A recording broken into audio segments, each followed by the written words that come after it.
శ్రీలంకతో జరుగుతున్న టీ20 సిరీస్తో భారత్కు ఎన్నో ప్లస్ పాయింట్లు లభించాయి.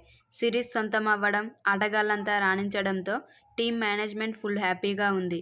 బ్యాటింగ్లో యశస్వీ జైస్వాల్, కెప్టెన్ సూర్యకుమార్ యాదవ్, రిషభ్ పంత్, హార్దిక్ పాండ్యా రాణిస్తుండడంతో సంతోషంగా ఉంది. బ్యాటింగ్లో ఫామ్లోకి వచ్చిన పాండ్యా బౌలింగ్లోనూ దుమ్ము రేపుతున్నాడు. అతడితో పాటు స్పిన్నర్లు అక్షర్ పటేల్, రవి బిష్నోయ్ కూడా బౌలింగ్లో అదరగొడుతున్నారు. పేసర్లలో హర్షదీప్ సింగ్ అవసరమైన టైంలో వికెట్లు అందిస్తున్నాడు. ఇలా చాలా మంది ప్లేయర్లు అంచనాలకు తగ్గట్లు రాణిస్తుండడంతో భారత్కు తిరుగుండడం లేదు. అయితే ఒక ప్లేయర్ మాత్రం నిరాశపరిచాడు. అతడు ఎవరో కాదు, సంజూ శాంసన్.